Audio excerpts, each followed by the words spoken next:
Hey, everybody. Welcome to the 88th week. Yes, we are keeping count. I am, at least, just because it's like, why not?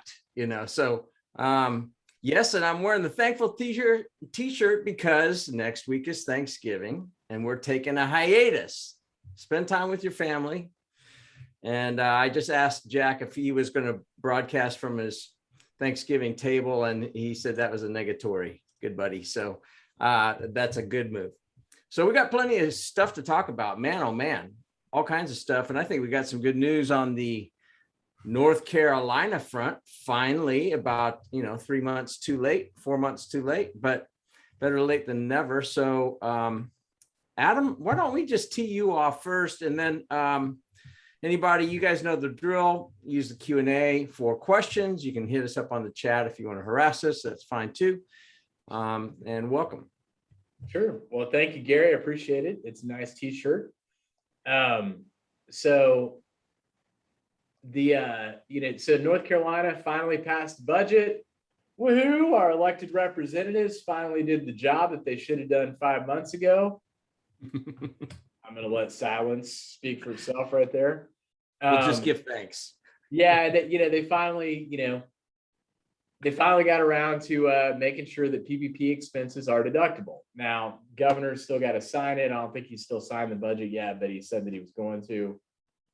There still is no guidance on how we'll get the money back in North Carolina that everybody paid in for PPP expenses. It's either going to be amend the return or it's going to be an adjustment to 2022, the 2021 tax return, which we'll file in 2022. We don't know yet. There'll be some guidance that comes out.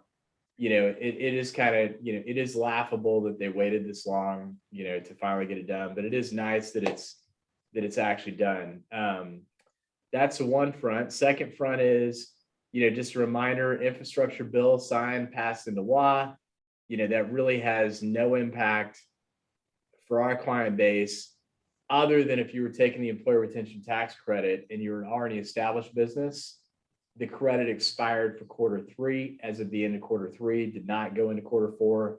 Don't know what's going to happen with that, if they'll issue a pronouncement to let it extend into Q4 or not. It's still available for startup businesses in Q4, but not for established companies. With the other human infrastructure bill, it's still trucking along. But again, tea leaves are, unless you're a business owner that's an S corporation making over 1 point some odd million dollars, like about $1.1 million, you're going to have no impact associated with the next bill going out. So, I mean, it's funny, like no matter how many times I say it, so I'm going to say it again, you don't have to worry about capital gains taxes right now. No need to have a fire sale on anything. No need to sell a stock portfolio. Individual rates are not going up. As far as we can tell, probably won't until 23 or 24. Maybe even 25. So for all intents and purposes, you are safe for 2022, with the exception that if you made over $1.1 million as an S corporation, you're probably going to start seeing an increase you will see an increase that phases in on that first dollar after $1.1 million. So it's just not a lot of people that are going to be impacted in our thoughts. I mean, most of the tax rate increases associated with the next spending bill that's making its way through were targeted at really large corporations paying their fair share, and then some more enforcement mechanisms. So pretty safe on that front. I know Jack's going to talk about it because then I don't look like the bad guy. But what I will share is on the vaccine mandate front, I'm not going to sugarcoat it. I will own being self-aware of my own shortcomings. The BGW policy on this has been pretty much, put that head in the sand. Don't have to do anything yet. Head back in the sand again. That's not probably right, but at least we are in good company. I'm a member of Vistage, the CEO peer group. We had our meeting last Tuesday, and I just said, look, I don't want to get into an argument with anybody, but I'm really struggling on this one. What is everybody else doing? And there are companies that are our size, a little bit, some smaller, some bigger. And, pretty much universally, the answer was when the government mandates it, we'll do something about it. Until they mandate it, we're not doing anything about it. We're just punting exactly like you did. Unless we're in government contracts, then we're doing something. So if you're currently out there like, oh, what do I do? I mean, you're still in good company in terms of, woo! Wait, don't have to do anything yet? You then have back and say, oh, what? Still looking good up here? Woo! Maybe that'll all go away. If you didn't know, that's my ostrich impression, which I crazy out on the call. Good. Yeah, I would credit that to Carlson. He's hysterical, and he's the one. It's like, yeah, they were like, everything looking good up here. No, it's not. Time to put that back in the sand again. I stole it from him, but it's been a very good descriptive mechanism of when I don't want to make a decision and I really just hope that it all goes away. Got to go with the ostrich on that one. I like it a lot better than the Liberty Mutual emu. I do not like the emu, but I like the ostrich. Yeah, that's right. Yeah. So. All right. So yes, kind of picking up from there. Yes. Well, first of all, I like the visual. I think. Yeah, if you can do it too, that'd be great, Jack. Everybody's doing the ostrich. It's gonna be a new thing. Okay. There you go. We'll have to monetize that somehow. Trademark it, copyright it. All right.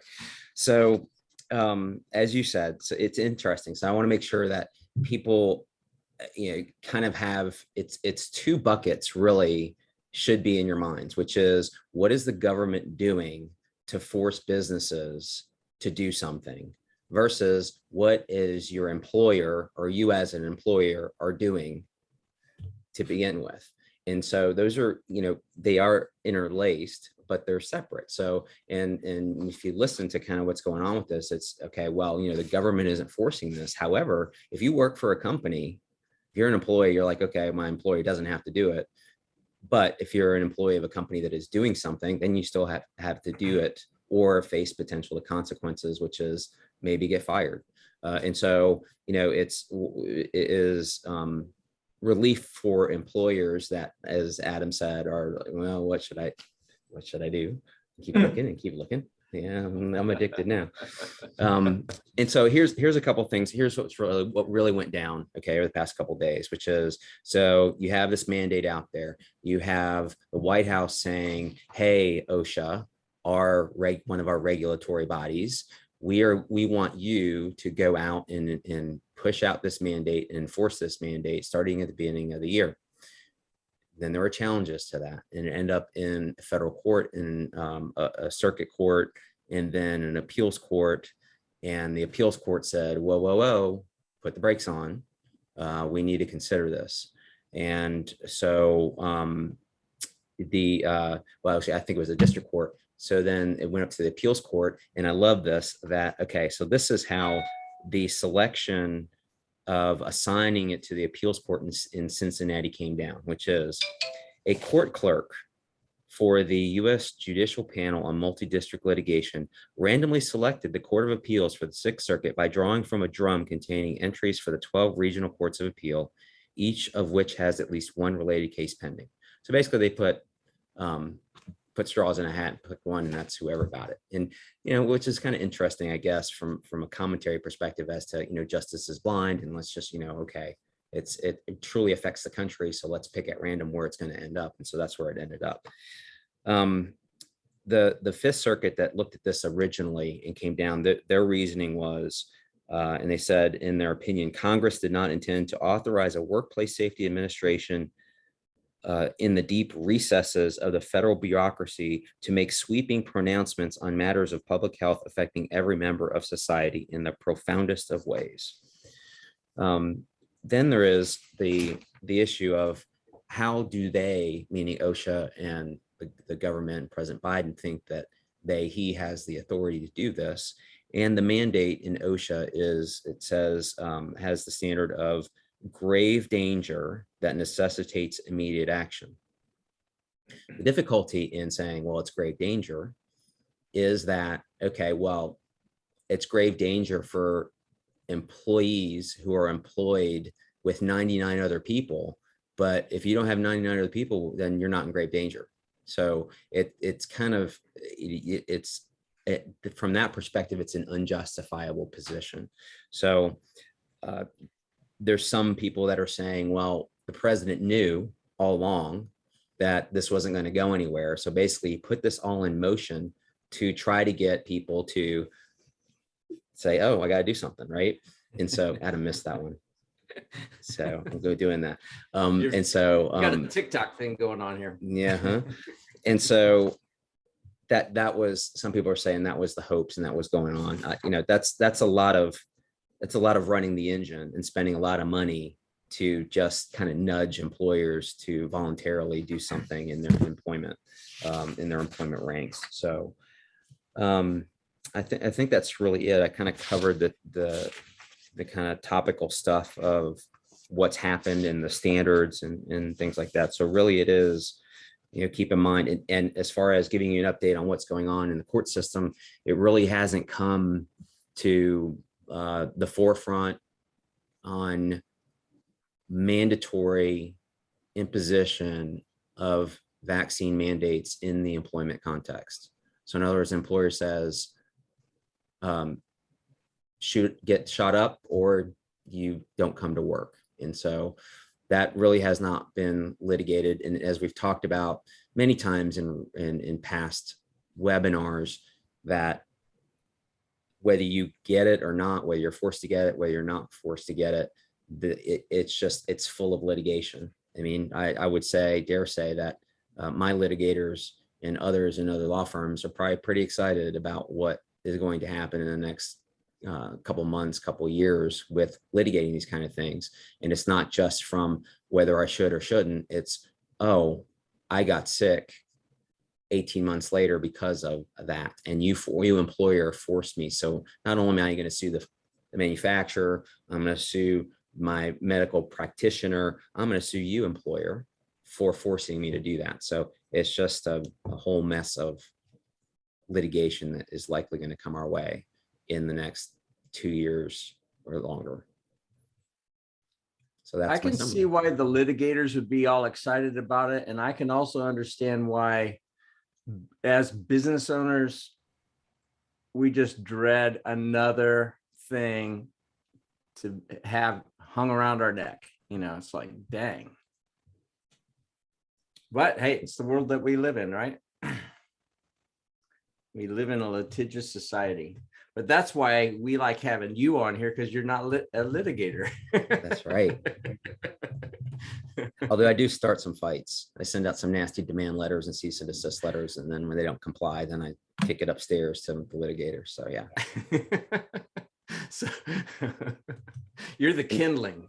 Sometimes they appreciate it. Sometimes they're like, just come to us at the get-go. So. Oh man. All right. So there've got to be some questions out there. I'm surprised we didn't get anything from Hawaii, but we must have answered their questions really well. And I know that it's, they don't go into daylight savings time. So I guess it's 6:14 their time. So any questions? The chat's even silent today. Like, yeah. What's going on with y'all? I think we're all worn out and just ready for Thanksgiving. Yeah, that sounds about right. You talking to people and they're like, well, we'll get to you whenever we get to you, like for contract reviews that I've sent back out or negotiations. It's just, I think people are already in Thanksgiving mode at this point. Yeah. I agree. I think here we go. And I guess one thing that I would hit on again, I talked about tax at the very beginning. We did have, and they're on here. So this is for you guys. If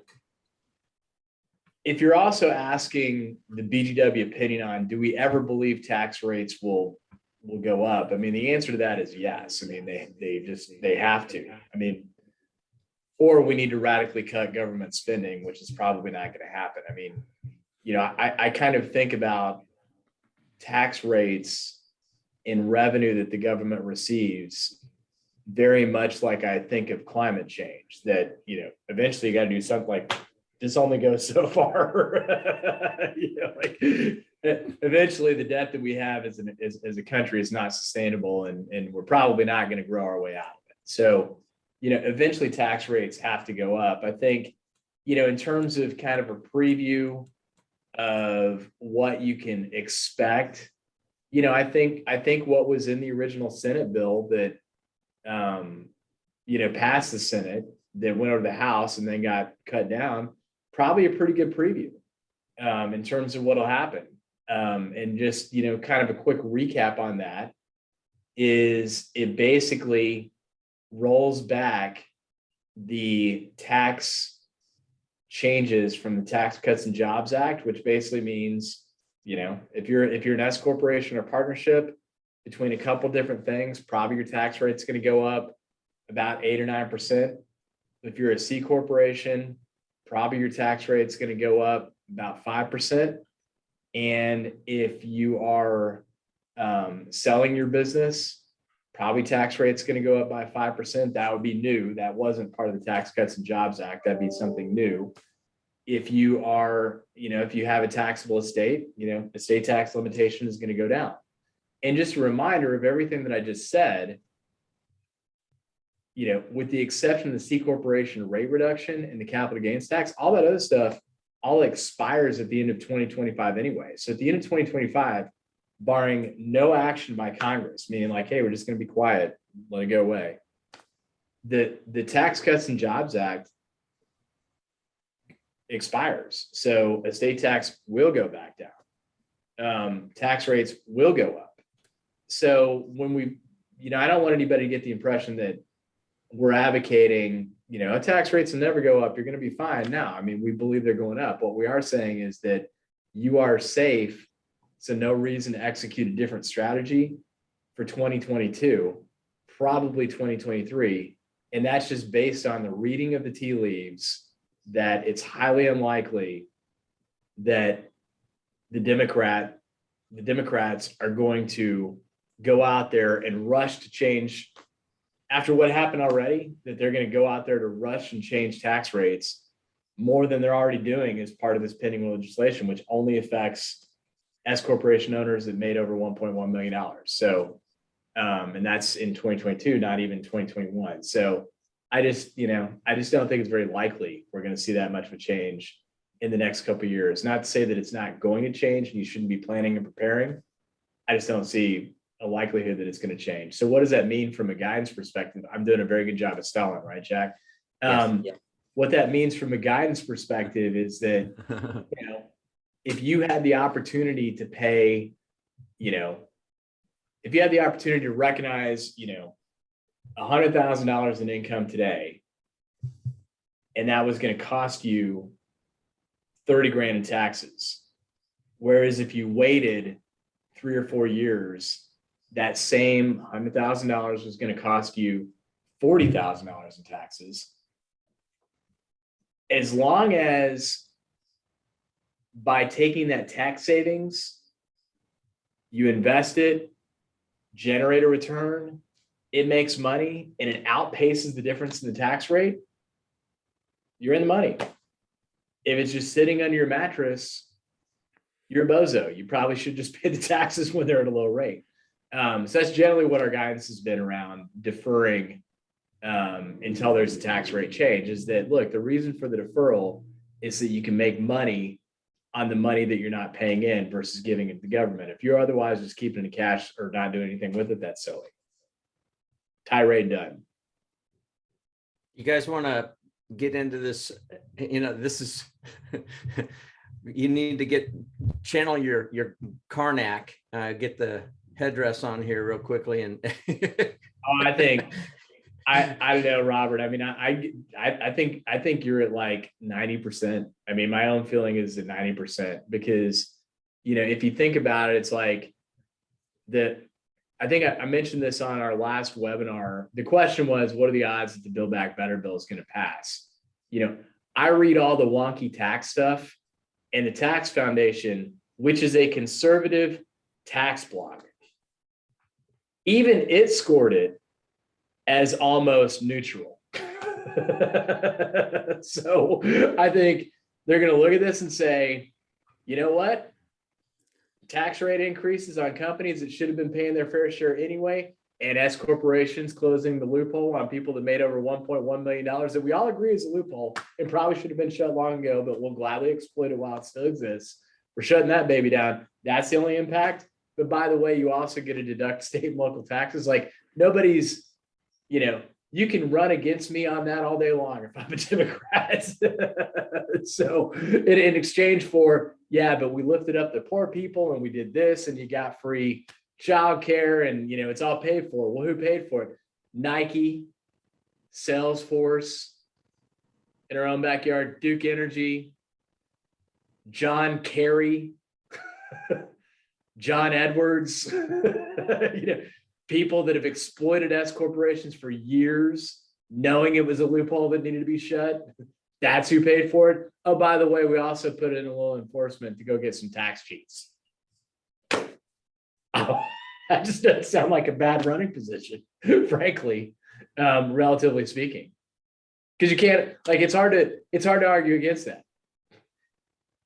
I'm just curious if there's anybody. Thank you, Robert. We knew we could count on you. You always ask good questions, even though that is speculative. And Jack guarantees his answer in writing what will happen. Is that right, Jack? Yes, because the answer is maybe. So yes, I can guarantee that. So the thing is, there's two things to think about. I think that whoever has the stronger social media platform at the time will prevail, because we hear things and we have such more immediate information, and the information is manipulated. It still surprises me. I did not shop for this particular item. I didn't say it out loud. I was, let me take that back. I was shopping for something, but not on my phone. I said it out loud. And all of a sudden now on Facebook, I'm getting advertisements for this particular item. So, it's social media is very powerful. Secondly, I think that it will pass in some form or fashion.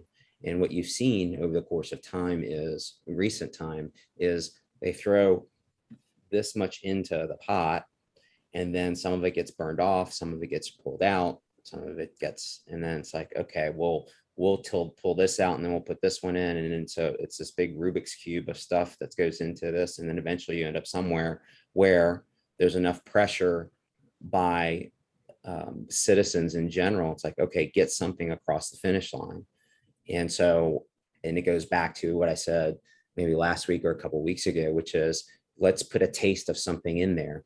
Let's get that machine rolling and let's get people addicted to whatever it is, so that surely, we can't take it away from people. And so that's how a lot of things get implemented. It's just momentum and inertia. And it's, surely we can't shut off that spigot. So what do? It's like, well, don't shut off that spigot. We'll just open up this other spigot over here to provide for these other services without draining the flow from over on this side. So that's typically what happens. And I think that we will see something that people are ready for the things that are in those, the packages and the various components. But I don't think that I know that many people don't understand how it all works, like who is going to pay for those things. Ultimately, it's like, concept of free money. There's no such thing. So here's a question to the audience. Is anybody out there in the transportation industry? Because if so, it's worth probably highlighting a few things that we sent out some communique this week. And if somebody didn't get it, let us know and I'll make sure you get it. But it's got some highlights versus, forcing you to read 2,700 plus pages, which does take 74.5752 hours to do it. So anyway, let us know on that. Also, if anybody's a cryptocurrency trader out there, this new bill that was passed in the infrastructure does make sure that if you've got cryptocurrency gains and you've got reporting requirements that come in on January 1, 2023. So the requirements are that digital assets like cryptocurrency and digital assets will be added to current rules requiring businesses to report cash payments of over $10,000. So anybody out there in the transportation industry? Maybe not. If not, that's okay. And if anybody did not get our communique, we sent 2 communique out this week. One was just some highlights on the infrastructure bill. We've talked about ERTC, cryptocurrency, and then there's some more stuff on transportation and also a federal disaster. It's got a 60-day extension after declaration of a federal disaster. But if anybody did not get that, let us know and we'll make sure that we get that to you. I'm not sure if I got that second one on transportation, so I have to look and see, because I have some clients that would be interested in reading about that. I'll make sure you get it. Okay. Basically, it was just renewing and extending a bunch of excise and transportation related taxes. Okay. So I will So forward that. I have, in the momentary lull, I'm going to tell a dad joke. I'm going to give away $10 Oh my certificate gosh. for the person who gets it, because I thought it was pretty funny from this morning. Okay, so you have 10 seconds after I finish to give an answer. What did the ocean say to the shore at sunrise this morning?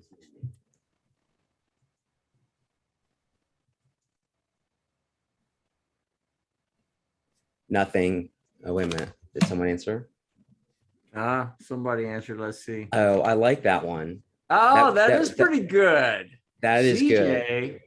All right, so CJ, you're going to win, even though that isn't the answer on this piece on this calendar, but it says nothing. It just waved. CJ's answer was see you later. Very creative. Good job. All right, you got it.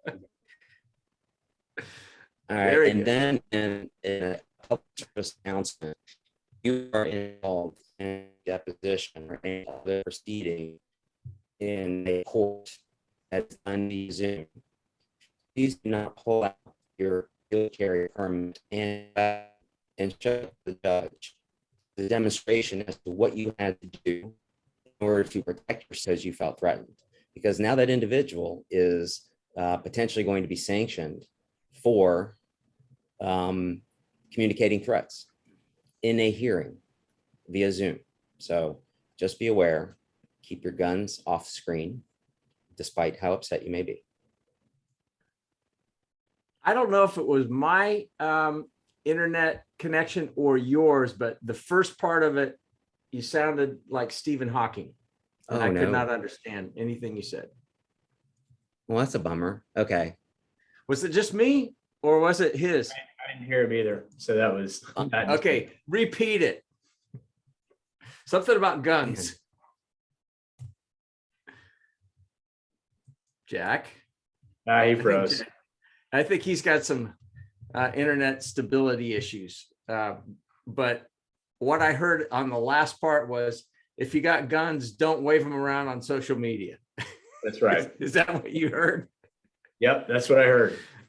Okay, so don't do that. All right. You know, interestingly enough, there was a homeless guy that I spent some time with, and I helped him get a job. This was a few years ago during the riots that were here in Charlotte. And then about a year or so later, maybe 2 years, I see him posting pictures of himself with full arsenals of weaponry on social media. And I'm like, holy moly, what do I do about this? So I talked to a buddy of mine in the FBI, and they checked it out and they basically said, there's not a thing you can do about it. We're back on. Really? Sorry about that. So, all right, am I back? Yeah, you're back. So repeat, because your internet was kind of wonking out on us. That's weird. All right, I'm at the office, so that should not ever happen. But okay, so the public service announcement was, if you happen to be in a court hearing even by Zoom, so a deposition or especially in front of a judge, okay, please do not pull out your permit for concealed carry and then show your gun to explain to the judge you feel threatened by the other side, and therefore that's what you had to do, which was go get a permit and get a gun, because you will be charged apparently with communicating threats to the court and to the other side, as if you had brought a weapon into a courthouse. So please, even on Zoom, keep your weapons below the screenshot, even when you're frustrated. So that is the public service announcement for this week. Well, thank you. And I am not a gun aficionado, but I have gone through gun safety training. And don't ever put your finger on the trigger unless you're going to pull it. Prosecutors, I don't care. This is not a political statement. It's like, it's gun safety. Assume every gun is loaded and never put your finger on the trigger unless you are going to shoot it. There you go. And then you get in the habit of doing that all the time. So I caught myself, actually, a workout buddy caught me holding, we have little spray canisters to spray down. Oh, we lost him again. Oh man, it was getting good. When I'm back. You're fritzing out on us, man. Now, and it was really getting good. Oh, hold on. We got a legitimate question here. Heck. We have a legitimate question, and we need your internet to be stable, Jack. So here's the question. I'm in process of, all right, yeah, you're back. I'm in process of selling a trademark I own in the US. Oh, I know who this is. Volt, to a multinational beverage company. As part of this deal, they've offered me exclusive distribution rights for their Volt energy drink in North Carolina and South Carolina. Are these rights taxable? I'm not a distributor. And are these rights assignable? Ooh, that's a detailed question. That involves actually both of you guys. Okay, well, Well, I think Jack's going to have to come back on. Adam, you got any thoughts on that one? Yeah. So, the assignability is associated with the, that's going to be contract specific. In terms of the rights themselves, they don't, your compensation is going to be associated with the trademark itself. In terms of retaining some sort of distribution rights, your taxable event is called you actually distribute it and make money, or you get some form of a royalty associated with someone else distributing on your behalf. Whether the royalty is capital gain, ordinary income, is going to depend on whether or not you transfer the distribution rights to somebody else, in which case it'd be capital gains, versus if you retain it, the ultimate right, then it's ordinary income. all right, am I back now? Is this better? You're back, Jack. Okay, that was weird. I was talking and all of a sudden it's like being on the phone, you don't know the other person's gone, and I look and you guys are gone. So, but it reconnected by itself. It was weird. All right, so I think I heard the end or heard Adam's answer, which is correct as far as the assignability. It's going to depend on what rights are. So if you're the seller and you preserve certain rights or you keep certain rights, and then if those rights are assignable, is really going to depend what is in the contract. So if that's something that is important, don't assume that they are, and make sure that it gets into writing when they are assignable. At a minimum, assignable to your successors, either while you're alive or otherwise, because it may be that it's a company that the company owns certain rights, but then the company gets dissolved. What happens to those? It's technically an assignment if you personally take on those rights. And so that may be possibly problematic. So, and then I heard the other part on the taxability of stuff. So Jack, if this person who owns that trademark that's selling it, but getting the exclusive distribution rights, are you the right person at Shoemaker to be able to help him navigate that language so that he doesn't get stung? Absolutely. Happy to help. I mean, a lot of times that will come up in just general asset or stock sales, like who gets to do what in selling certain assets. And then I have a background in IP, trademarks in particular, and assignments and enforceability and cease and desist letters and those kind of things. So yeah, absolutely happy to help. Thanks for the plug, Gary. Okay. Well, yeah, man. I mean, well, you've done this almost 88 weeks with us. You gotta get something, if and the reality is you wouldn't be on here if we didn't trust you, and if we didn't have track record with you prior to starting this with you. So what's the best way for them to contact you, Jack? Via email or just on my bio. I can give you it's first letter, last name @shoemaker.com. But you may want to, to validate us and me, you may want to check out my bio and the firm on our webpage, shoemaker.com. All right, cool. Awesome. Should I continue telling my gun story? Yes, go ahead. All right. So what I was saying is someone found me out as being a gun holder or gun shooter. I don't, tote it around all the time with me, but so I was holding at the gym the squirt bottle that you squirt to in between reps or in between stations to clean the weights and everything else. But I was holding it with, it's a little squirt bottle with the trigger. So I was holding it like this instead of holding it like this. And so the guy looks at me, he's like, you go shoot? I'm like, yeah, and he's looking down. I'm like, oh, okay. So it's a dead giveaway. So yes, but it's good. I don't want to accidentally squirt. That's a good, safe habit. Yes. That way you don't, put out an eye on somebody with, sanitizing fluid. That's exactly right. That's exactly right. That's good, responsible gym hygiene. That's good. And then they find out that you're an attorney, then they're gonna, you're a target anyway. So I know. Yeah. Good move. All right. Any other questions out there? I mean, it's been kind of a light day, and everybody is getting ready for Thanksgiving. That's cool. But we'll do a last call, and if there's nothing else out there, we'll end it a little bit early.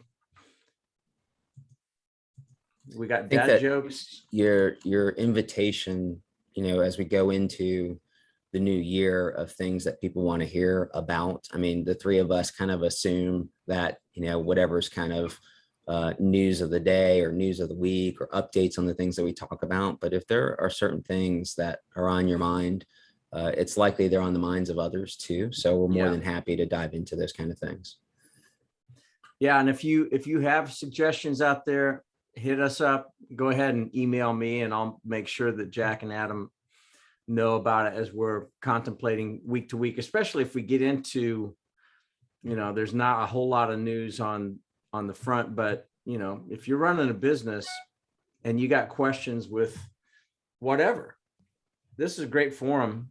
You can get some great advice and for free. So my email is gfrey@trustbgw.com, gfrey@trustbgw.com. Also, if anybody came on here late, we had a lot of people jumping on early today, but if they came in on late, we will put this up on the BGW CPA YouTube channel later on this afternoon. Any final thoughts, Jack or Adam? No, just, stay safe out there. Get the head out of the sand or keep it in the sand, either way. That's our new like secret handshake, but it's not so secret. That's right. We need to get some sunglasses for these things. All right. Well, happy Thanksgiving to everybody. Next week we will be off, and then plan on coming back the week after Thanksgiving. So in the meantime, if you do have things that you want us to tee up for the following week, let me know at gfrey@trustbgw.com. Thanks for taking time out of your day to join us. Thank you, Adam. Thank you, Jack. I'm thankful for you. All right. Have a Thank good you. one. Thank you guys. See you Yeah. well.